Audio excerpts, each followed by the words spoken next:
राम राम, जय छत्तीसगढ़। सच्चे साक्षात्कार मेरे यूट्यूब चैनल में आप सभी का स्वागत है। आज सारंगढ़ जिला की सारंगढ़ विधानसभा की 2 बार की विधायिका श्रीमती उत्तरी गणपत जांगड़े जी का रिपोर्ट कार्ड बनाने का प्रयास करते हैं। देखिए, सारंगढ़ जिला अभी बना। जब वो पहली बार एमएलए थी तब वो रायगढ़ जिला में थी।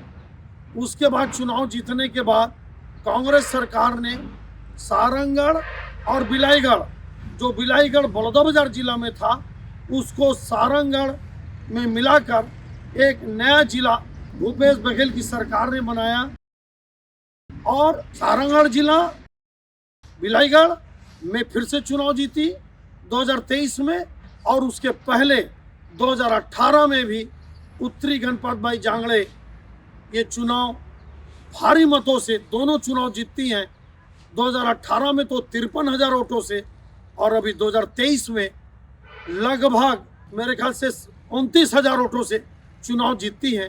तो क्या वो लोकप्रियता के दम पर जीती या कोई और समीकरण था? आइए इसको समझते हैं और उनका रिपोर्ट कार्ड बनाते हैं।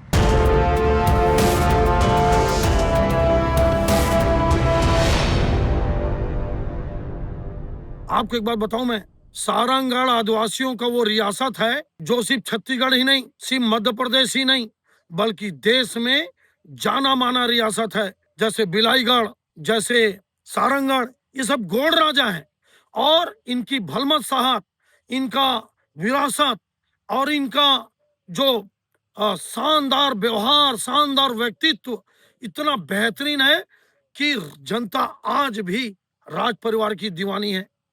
क्या हुआ?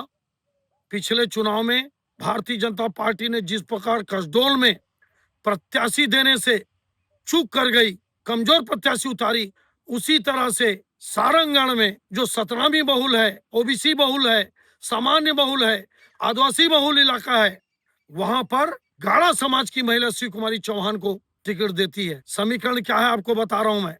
रायगढ़, सारंगढ़ और सरायपाली, ये तीनों विधानसभा, इसमें 2 विधानसभा आरक्षित है, सरायपाली और सारंगढ़।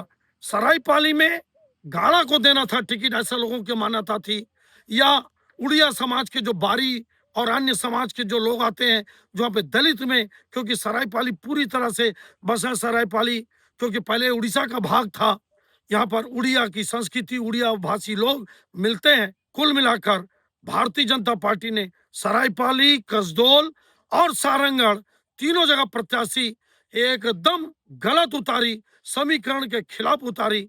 इसलिए लगभग 30,000 वोटों से उत्तरी गणपत भाई जांगड़े शिव कुमारी चौहान को चुनाव हराती हैं। और उसके पहले 2018 में यही उत्तरी गणपत जांगड़े 51,000 से ज्यादा वोटों से उस समय की विधायक केराबाई मनहर को चुनाव हराती हैं और भाजपा से। और केराबाई चुनाव हारने के पहले 2008 में कांग्रेस से पद्मा मनहर चुनाव जीतती हैं। लेकिन 2003 कामदा जोले 2003 में जीती बहुजन समाज पार्टी से, और उसके बाद 1998 में छबिलाल रात्रे जी चुनाव जीते। इतना मजबूत गढ़ कैसे बसपा पीछे हो गई, उसका कारण जो मेरे समझ में आता है, 2 बार विधायक बनाने के बाद अच्छे अच्छे नेताओं का कदर नहीं कर सकी बहुजन समाज पार्टी। अच्छे विचारों को, अच्छे सुझाव को मानी नहीं, लोग नेता करते गए। छबिलाल रात्रे जी छोड़ दिए, शायद भाजपा में चल दिए, कामदा जोले भी भाजपा में चल दी, और कुल मिलाकर बहुजन समाज पार्टी बहुत पीछे हो गई। लेकिन उत्तरी जांगड़े जी का रिपोर्ट कार्ड अच्छा है। आपको मैं बता दूं, पति इनके सबसे बड़े सहयोगी हैं, सबसे बड़े कारण हैं 2 बार चुनाव जीतने के। लोग इनके पति के व्यवहार से, उनकी सक्रियता से ज्यादा जानते हैं आपके उत्तरी भाई जांगड़े की अपेक्षा।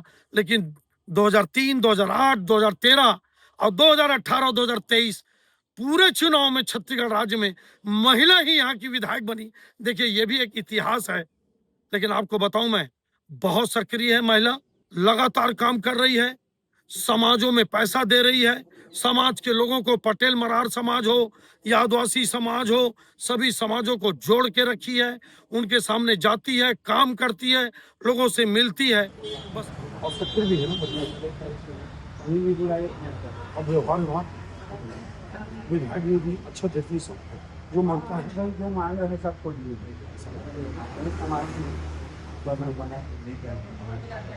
लोग संतुष्ट है मानो सभी लोग संतुष्ट काम करने में कोई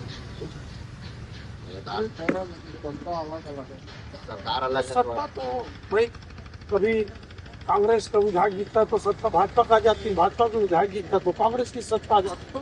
लेकिन एक विधायक के रूप में जो काम होना चाहिए, सक्रिय रहना, काम करना, वैसा है सक्रिय सरकार का दबाव बस एक ही माइनस पॉइंट मेरे को जो सुनाई दिया, वो जो ज्यादातर विधायकों के साथ है, कमीशन का खेल। लेकिन अब इसको जनता उतना ज्यादा इशू नहीं बनाती। लेकिन आपको मैं बताऊं, उत्तरी गणपत भाई झांगड़े अपने पति के कारण, अपने कारण, राज परिवार के कारण, आप याद रखना, डॉक्टर नरेश सिंह, राजा नरेश सिंह जी यहाँ के लिए 13 दिन के लिए मध्य प्रदेश में सीएम थे। उनकी पत्नी एमएलए, एमपी, उनकी तीनों बेटी, कोई 18 साल विधायक, कोई 3 बार की सांसद, चाहे रानी कमला देवी हो, चाहे रानी पुष्पा देवी हो। इतना ऐतिहासिक विरासत लिए सारंगढ़ का रियासत है, मैं आपको बता नहीं सकता। इतना शानदार ये यहाँ का गौरवपूर्ण इतिहास है, आदिवासी राजाओं का, गोंड राजाओं का। कुल मिलाकर उत्तरी गणपत भाई जांगड़े का रिपोर्ट कार्ड अच्छा है। मान के चलिए, भारतीय जनता पार्टी को बहुत ज्यादा संघर्ष करना पड़ेगा इस विधानसभा में वापसी करने के लिए, क्योंकि अब जहां नेता हैं वो आपस में खूब लड़ रहे हैं, आपस में खूब गुटबाजी है। मेरे को लगता है आने वाले समय में भी भारतीय जनता पार्टी को बहुत तकलीफ आने वाली है। उत्तरी गणपत भाई जांगड़े जी का रिपोर्ट कार्ड अच्छा है, ये मेरा अपना आकलन है। पूरा क्षेत्र घूमने के बाद, क्षेत्र में ही ये वीडियो बनाने के बाद आपका रिपोर्ट कार्ड आपको कैसा लगा आप जरूर बताना, और मेरे चैनल को सब्सक्राइब जरूर करना। सच से साक्षात्कार यूट्यूब चैनल को शेयर और फॉरवर्ड भी करते रहना। धन्यवाद। जय हिंद, जय छत्तीसगढ़।